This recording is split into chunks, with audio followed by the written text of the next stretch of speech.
L'Iran pourrait s'en prendre aux bases américaines stationnées en Allemagne. C'est du moins le scénario redouté par Berlin en cas d'attaque contre les installations nucléaires iraniennes. Le journal Bild, à l'origine de ces révélations, précise qu'un homme d'affaires allemand, réputé proche de l'ambassade iranienne à Berlin, aurait activement aidé à la préparation d'attaques contre des bases de l'armée de l'air américaine.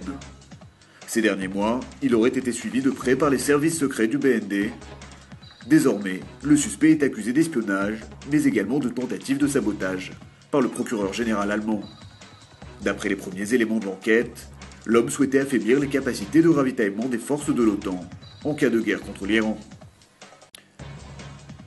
L'Allemagne serait prête à subventionner la vente d'un sous-marin de type Dolphin à Israël, apprend-on de sources officielles.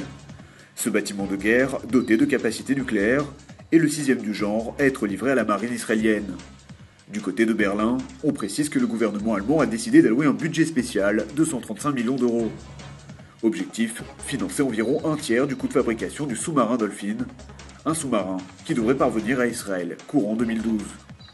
À l'évidence, si les relations israélo-allemandes ont laissé apparaître quelques tensions ces derniers mois, les deux pays maintiennent toujours une étroite coopération sur le plan militaire.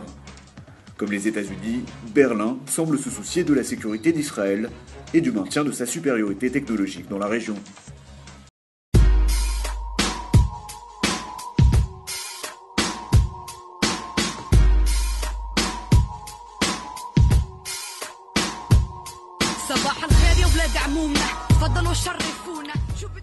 On pourrait appeler cela le revers de la médaille.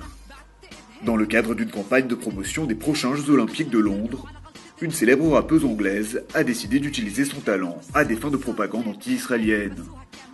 Dans son clip, la chanteuse Shadia Mansour évoque son discontinu la souffrance des Palestiniens et exprime même un soutien appuyé à la lutte contre Israël. Son refrain fait d'ailleurs l'éloge des islamistes du Hamas, mouvement auquel la rappeuse dit s'identifier. Problème, sa chanson a été reprise sur le site du ministère britannique des Affaires étrangères, qui chapeaute un concours d'artistes ouvert au public et supposé promouvoir les prochains JO. Shadia Mansour, 25 ans, dispose déjà d'une notoriété internationale dans le monde du rap. Elle s'est déjà produite à Londres, New York ou encore Los Angeles. Les chiffres ne surprendront pas les touristes. Les hôtels israéliens seraient aujourd'hui parmi les plus chers de la planète. C'est ce qui ressort d'une étude réalisée dans plus de 140 000 établissements à travers le monde, notamment dans les grandes villes. Avec des nuitées en augmentation de 30% en 2010, comme à Jérusalem, les hôtels israéliens se classent en moyenne au 3e rang mondial. Plus cher donc que certaines destinations prestigieuses comme New York ou Paris.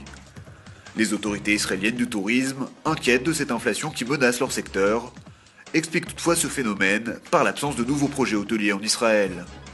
Un paradoxe, alors qu'au cours de l'année écoulée, 3,5 millions de touristes se sont rendus sur le sol israélien. En 2009, il n'était qu'1,5 million d'individus. Depuis de longs mois, la célèbre marque de sous-vêtements Victoria's Secret tente de s'implanter en Israël, en particulier à l'aéroport Ben Gurion de Tel Aviv. Mais alors qu'un accord semblait bien engagé, les responsables du duty-free auraient subitement décidé de faire machine arrière. En cause, l'implantation récente à Ben Gurion de Jack Kobe, une autre marque de lingerie féminine. Les mésaventures de Victoria's Secret en Israël ne semblent donc pas proches d'un dénouement. Depuis plusieurs années, de nombreuses marques israéliennes à l'instar de Delta ont tenté d'obtenir en vain la franchise des célèbres sous-vêtements américains.